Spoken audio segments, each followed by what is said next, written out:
Hey guys, different kind of video on the channel today. We're going to try and mix it up a little bit. I don't know if this is breaking news, but this was news breaking to me.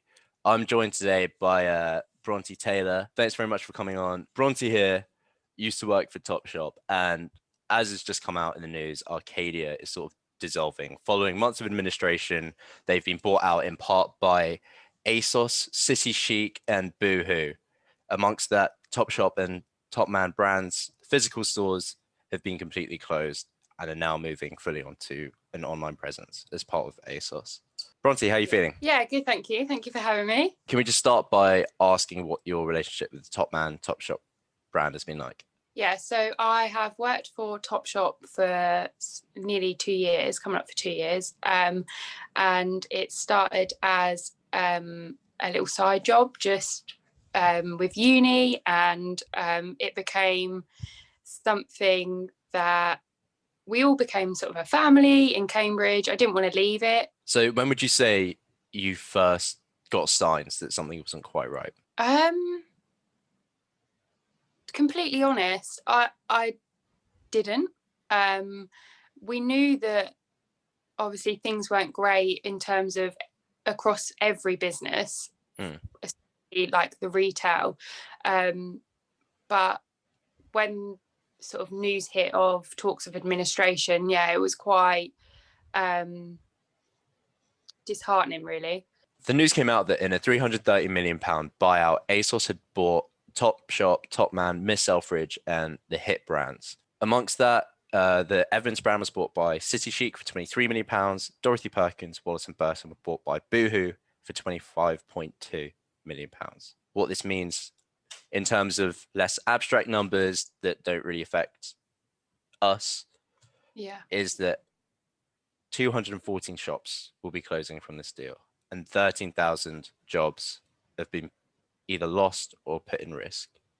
ASOS announced that they were looking to take on 300 employees. Yeah, which isn't that many. It's got a bit of a timeline here. So around December, Arcadia, parent company for Topshop, Topman, falls into administration. January 5th, BBC reports that Oxford Street Topman is closing down. As an employee that hasn't been told anything about the future of the company, how do you feel when you see that post? Just annoyed, really. Like, yeah. But my first reaction to it was like, oh, is this fake news? Like, it can't be. And I sent it over to like my friend and just said, oh, like, this doesn't look great, does it? And she was like, what, have you not heard anything then? And I was just like, no, not yet. So that was just sort of the turning point of, oh, like, things really aren't going very well. This news comes after the fact that Arcadia denied a deal with JD Sports and Frasier's Group, a £50 million loan from the company that runs Sports Direct and House of Fraser that potentially would have kept the stores open. I mean, how are you feeling about that? Yeah, it's almost like, did they do everything they could to save all of our jobs? I don't know, but that deal came as hope to all of us, because it's like, right, this is positive. They have stores where we might be able to stay open under them, and obviously it fell through. It's just like another disappointment after disappointment, really. Yeah, exactly. I mean, I think you go down any like high street in the UK, you'll see a JD Sports, you see a Sports Direct, you see a House of Fraser. Those are still open. Well, I say as open as they can be at the moment, but they still have a physical presence. Yeah. Which it seems like Topshop, Topman just doesn't anymore, having moved online. Did they, as you said, did they try and keep their physical stores open? How much effort went into keeping the stores open? Because I know they're trying to sell the brand, but if it meant saving 13,000 jobs in a pandemic, like, it's just, it's hard to think about what if, I guess, because then we would all be in a very different position. What's your communication like with your managers, with your store at this time? Yeah, really good. I can't fault them at all. They straight away, my store manager set up sort of a WhatsApp group, just sort of informing us, look, I'm really sorry, guys. I've not been told anything yet either. You may have seen it on the news. I'm waiting for updates and I'll let you know as soon as possible. He was really, really accommodating, really apologetic, and it just was great because obviously none of us had a clue, and nor did he. Shame. So managers were kept in the dark as well. I suppose it's their jobs on the line as well. Yeah. We've got my store manager and then my sort of like sales manager, who was sort of head of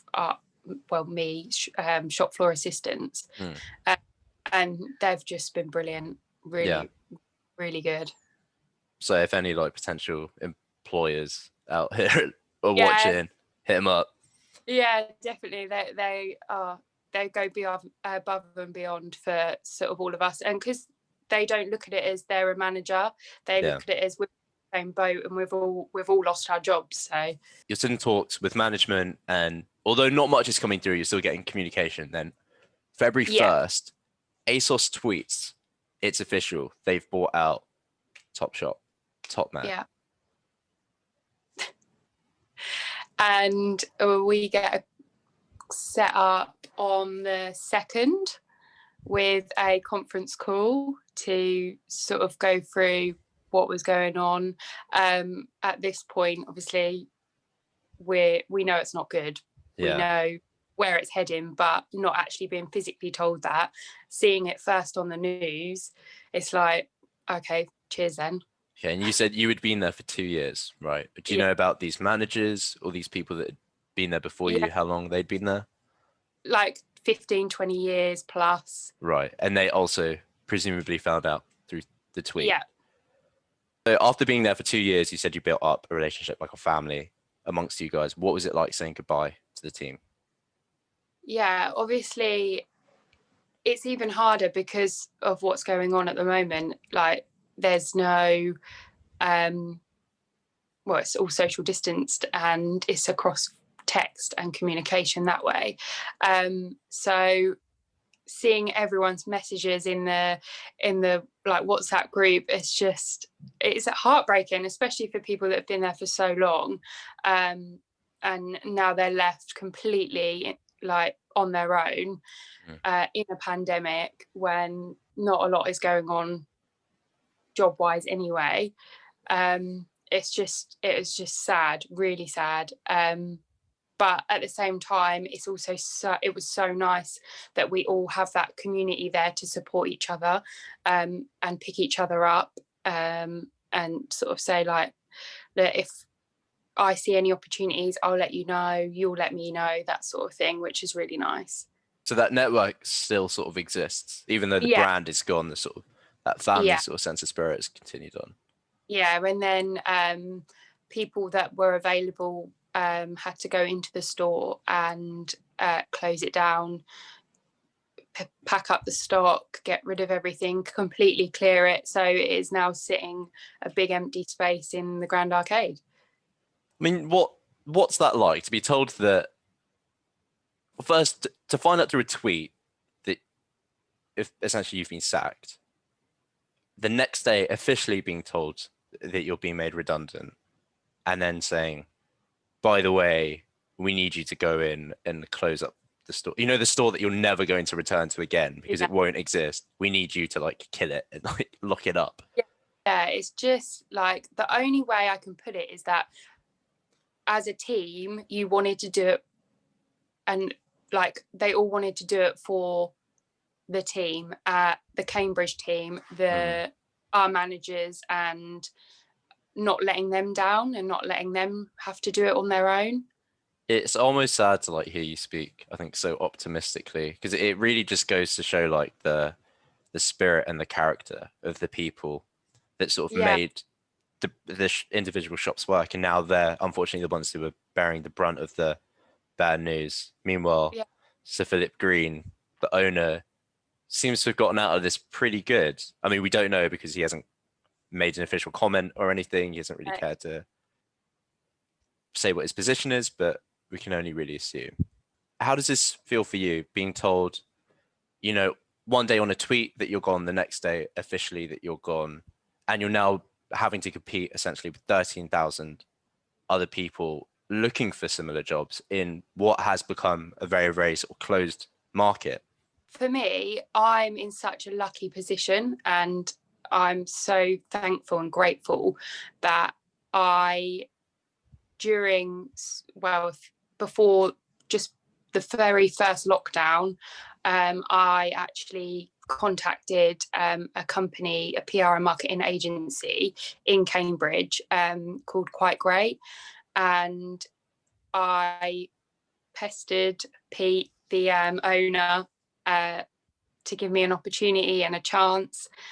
He was really interested in my sort of background in the retail side of things, and more so selling and hitting targets, and how I can transfer them skills into PR. So yeah, I get to thank my lucky stars for that one. What advice would you give to those out there in a similar sort of boat?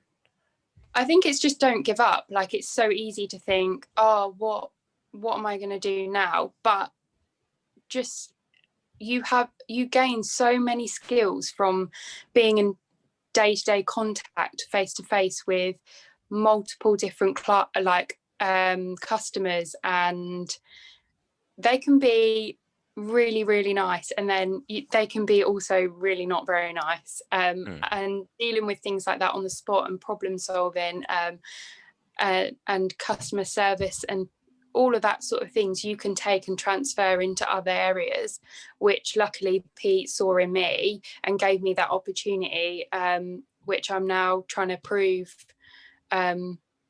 is right.